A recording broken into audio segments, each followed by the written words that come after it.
Young historians, this is a quick overview of what you need to do to prepare for our Constitutional Convention. You have received this invitation that you are going to be a delegate to meet in Philadelphia, Pennsylvania State House.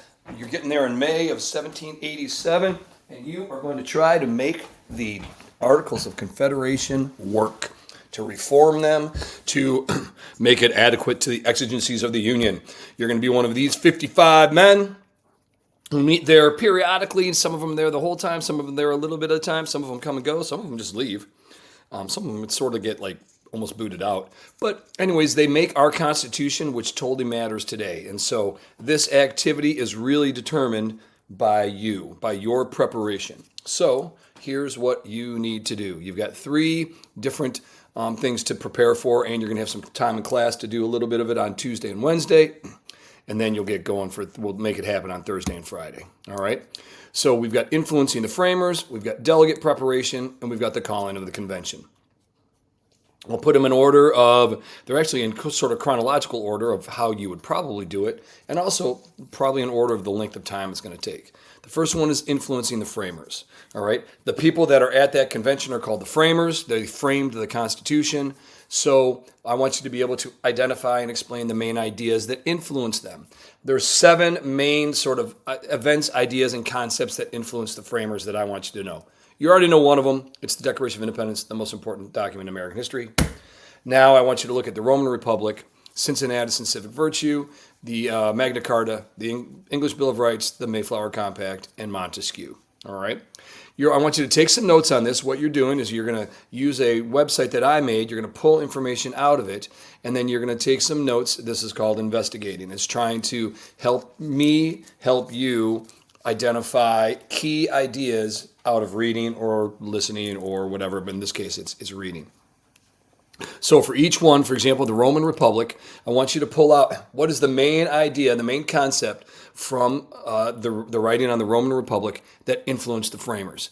And then if you want to, you can draw it. I love sketch notes. Sketch notes are awesome.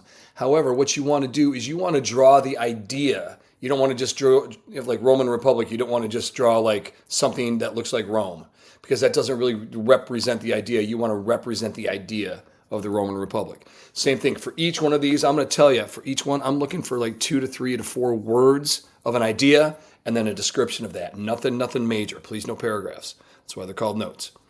Also, if you take a look at the website, I'll bring it up here, you will notice that if you scroll down to the bottom, there's a series of locks, and you can unlock a ticket to the Constitutional Convention, all right? This part is voluntary. No two ways about it. This part is voluntary, but I've got a whole bunch of locks right here. And if you go on any lock that you want to, and you click something and it's wrong, it's going to get a little clue for you right here, and then that clue should help you get to that 8-letter lock. And once you put in the correct answer, like I'll tell you this one right here, if I put this wrong and I click it, how many of you made it to Philly?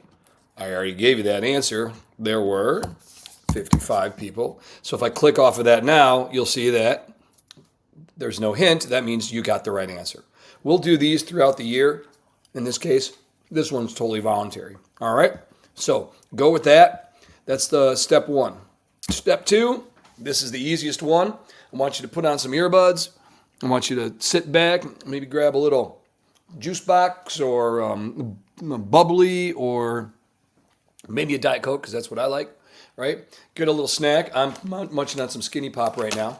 And then sit back and listen to the calling of the convention. Now, or you can go listen to it while you take a nice walk on a beautiful day. That'd be awesome.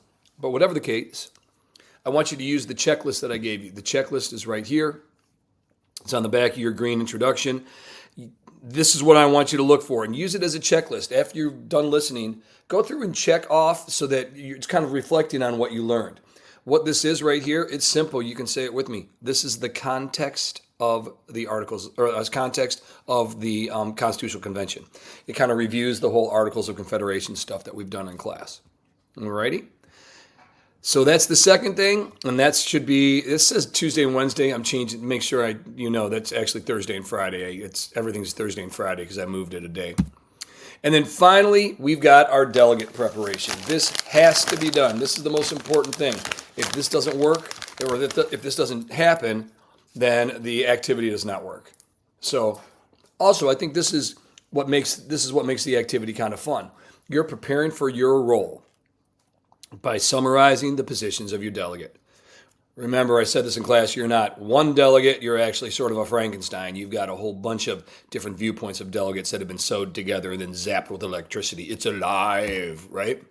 So you got your role at the top.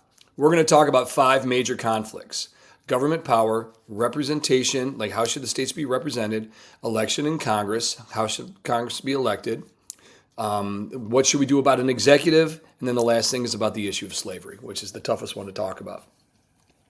You're going to be given a historical opinion or opinions for each one, and I want you to weave that opinion or opinions together into a statement in your words. How will you argue the question? Again, if you look back here, there are questions that we are going to ask, questions that we want to know about. How are you going to argue that question? What is your opinion going to be? And it's not your opinion as an 8th grade young historian, it's you are actually representing the views of that historical perspective. Okay? So you got to make sure you're prepared. That is key. It's essential. You are the biggest determinant of the success of this and any activity we do in class. All right? This is not on me. It's on you. That's what I love about teaching and coaching. So get ready for the convention. See me if you have any questions. We've got time set aside and a little bit of time set aside on Tuesday and Wednesday to prepare. If you have any questions, let me know. Can't wait to do this with you guys. I've done it for a while. It's a fun day.